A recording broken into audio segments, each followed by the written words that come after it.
മിശിഹായിൽ അനുഗ്രഹീതരായവരെ, ദിവികാരുണ്യ ഈശോ ഈ ദിവസം നിങ്ങളെല്ലാവരെയും സംരക്ഷിക്കുകയും പരിപാലിക്കുകയും അനുഗ്രഹിക്കുകയും ചെയ്യട്ടെ എന്ന് പ്രത്യേകമായിട്ട് പ്രാർത്ഥിക്കുകയാണ്. കർത്താവിന്റെ കൃപകളും അനുഗ്രഹങ്ങളും നിങ്ങളുടെ ഓരോരുത്തരുടെയും ജീവിതത്തിൽ നിറയട്ടെ എന്ന് പ്രത്യേകമായിട്ട് പ്രാർത്ഥിക്കുന്നു. നമുക്കറിയാം, പുതിയ ഒരു മാസത്തിലേക്ക് നമ്മൾ പ്രവേശിക്കുകയാണ്.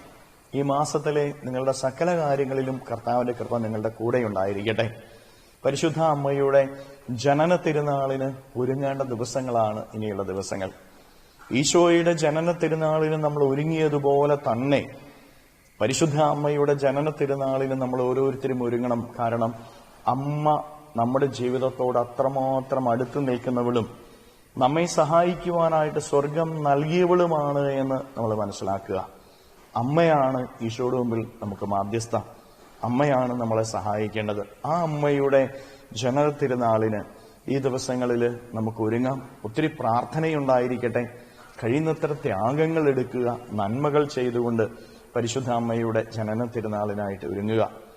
തിരുസഭാ മാതാവ് ഇന്ന് നമുക്ക് വിചിന്തനത്തിനായിട്ട് നൽകുന്ന വചനഭാഗം വിശുദ്ധ ലൂക്കായുടെ സുവിശേഷത്തിന്റെ 6-ാമത്തെ അധ്യായത്തിന്റെ 43 മുതൽ 45 വരെയുള്ള തിരുവചന ഭാഗങ്ങളാണ്.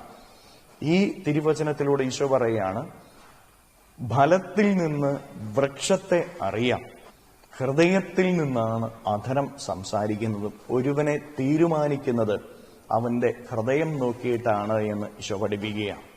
പ്രിയപ്പെട്ട ദൈവമക്കളെ, വൃക്ഷത്തെ ഫലം കൊണ്ട് തിരിച്ചറിയുമ്പോൾ നമ്മെ ഓരോരുത്തരെയും നാം എങ്ങനെയുള്ളവരാണെന്ന് തിരിച്ചറിയുവാനായിട്ട് മറ്റുള്ളവർക്ക് സാധിക്കുന്നത് നമ്മുടെ രൂപം നോക്കിയിട്ടല്ല, നമ്മുടെ വാക്ക് നോക്കിയിട്ടല്ല, നമ്മുടെ പ്രവർത്തികളിലൂടെയാണ് എന്ന് തിരിച്ചറിയുക. നീ ആരെന്ന് ദൈവം നോക്കുന്നത് നിന്റെ രൂപം നോക്കിക്കൊണ്ടല്ല, നിന്റെ വാക്കുകൊണ്ടല്ല, നിന്റെ ഉള്ള് നോക്കിക്കൊണ്ടാണ്. നിന്റെ ഉള്ള് ശുദ്ധമാണെങ്കിൽ, ഉള്ളിൽ വിശുദ്ധിയുണ്ടെങ്കിൽ, നന്മയുണ്ടെങ്കിൽ, പ്രിയപ്പെട്ടവരെ, നീ നല്ല മനുഷ്യനാണ്. പുറമേ നീ എന്തെല്ലാം നല്ലത് സംസാരിച്ചാലും, പുറമേ നീ എങ്ങനെയൊക്കെ കാട്ടിക്കൂട്ടിയാലും, നിനക്ക് എന്തുമാത്രം സൗന്ദര്യമുണ്ടെങ്കിലും നിന്റെ ഉള്ളു ശുദ്ധമല്ലെങ്കിലുണ്ടല്ലോ, പ്രിയപ്പെട്ടവരെ, നീ നല്ലവനല്ല, നല്ലവളല്ല എന്ന് ഈശോനാഥൻ വ്യക്തമായിട്ട് പഠിപ്പിക്കുകയാണ്. നമ്മുടെ ഉള്ള് ശുദ്ധമായിരിക്കട്ടെ, ഉള്ളിൽ പ്രാർത്ഥനയുണ്ടായിരിക്കട്ടെ, ഉള്ളിൽ വിശുദ്ധി ഉണ്ടായിരിക്കട്ടെ, ഉള്ളിൽ നന്മയുണ്ടായിരിക്കട്ടെ. ഇവയെക്കൊണ്ട് ഉള്ളു നിറയ്ക്കുമ്പോൾ നിന്റെ പ്രവർത്തികളും നന്മയുള്ളതായിട്ട് മാറും. അതിനെയാണ് ദൈവം കാണുന്നത് എന്ന് തിരിച്ചറിയുക. പരിശുദ്ധ അമ്മയുടെ ജനന തിരുനാള് നമ്മൾ ഒരുങ്ങുമ്പോൾ അമ്മയുടെ ഹൃദയം മുഴുവനും നന്മയുള്ള ഹൃദയമായിരുന്നു. അമ്മയുടെ ഹൃദയത്തിൽ മുഴുവനും കരുണയുണ്ടായിരുന്നു. അമ്മയുടെ ഹൃദയം മുഴുവനും പ്രാർത്ഥനയുണ്ടായിരുന്നു. വചനം കൊണ്ട് അമ്മ തന്റെ ഹൃദയത്തെ നിറച്ചിരുന്നു. വിശുദ്ധി കൊണ്ട് അമ്മ തന്റെ ഹൃദയത്തെ നിറച്ചിരുന്നു. അതുകൊണ്ട് അമ്മയിൽ നിന്ന് പുറപ്പെട്ട ഫലങ്ങളും നന്മയുടെ, വിശുദ്ധിയുടെ, പ്രാർത്ഥനയുടെ, കരുണയുടെ ഫലങ്ങളല്ലേ. അമ്മ ദൈവത്തിന്റെ അറിയിപ്പ് സ്വീകരിച്ച് ഉടനെ പോകുന്ന എങ്ങോട്ടാ? എലിസബത്തിന്റെ അരികിലേക്കാ.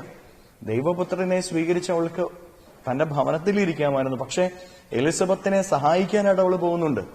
കരുണയുള്ള ഹൃദയമായിരുന്നു അമ്മയുടെ.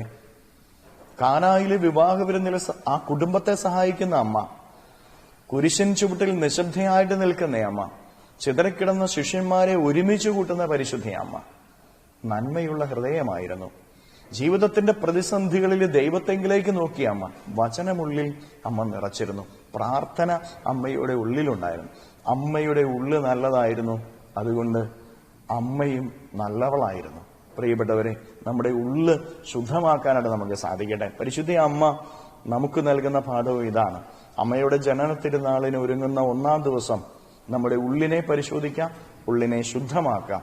ഉള്ള് ദൈവം കാണുന്നുണ്ട് എന്ന് മറക്കാതിരിക്കുക. അമ്മയെപ്പോലെ നല്ല ഹൃദയത്തിന്റെ ഉടമകളായിട്ട് നമുക്ക് മാറാം. കരങ്ങളെ യാചനയോടെ പിടിച്ച് നമ്മുടെ ജീവിതത്തിന്റെ എല്ലാ കാര്യങ്ങളെയും ഈശോയ്ക്ക് കൊടുത്ത് നമുക്ക് സ്തുതിക്കാം. ഹല്ലേലൂയ. ഈശോയെ നന്ദി. Hallelujah, hallelujah, hallelujah, hallelujah, hallelujah, hallelujah, hallelujah. കർത്താവായ ഈശോയെ മക്കളെ ഓരോരുത്തരെയും സമർപ്പിക്കുന്നു. കർത്താവെ, അങ്ങയുടെ സംരക്ഷണവും സഹായവും നൽകണമേ. അവിടുത്തെ കൃപകൾ വർഷിക്കണമേ. അവിടുത്തെ അനുഗ്രഹങ്ങൾ വർഷിക്കണമേ. വിശുദ്ധി നിറയ്ക്കണമേ. കൃപകൾ കൊണ്ട് ഈ മക്കളെ ഓരോരുത്തരെയും നിറച്ച് അനുഗ്രഹിക്കണമേ എന്ന് പ്രാർത്ഥിക്കുന്നു. വിശുദ്ധി കൊണ്ട് നിറച്ച് അനുഗ്രഹിക്കണമേ എന്ന് പ്രാർത്ഥിക്കുന്നു.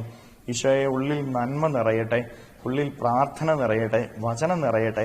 നല്ല ഹൃദയത്തിന്റെ ഉടമകളായി ജീവിക്കാനുള്ള അഭിഷേകം ഇവർക്ക് നൽകണമേ. Hallelujah, hallelujah, hallelujah. ഈശോയെ, ഇവരെ ഓരോരുത്തരെയും സമർപ്പിക്കുമ്പോൾ ഇവരുടെ ജീവിത വഴികളിൽ, അധ്വാനങ്ങളിൽ അങ്ങയുടെ സംരക്ഷണവും സഹായവും ഇവർക്ക് ലഭിക്കട്ടെ. അവിടുത്തെ കൃപ ഇവരിലേക്ക് ഒഴുകട്ടെ. അവിടുത്തെ ശക്തി ഇവരിൽ നിറയ്ക്കട്ടെ. തിരുരക്തത്തിന്റെ സംരക്ഷണം ഇവർക്ക് ലഭിക്കട്ടെ. Hallelujah, hallelujah, hallelujah, hallelujah.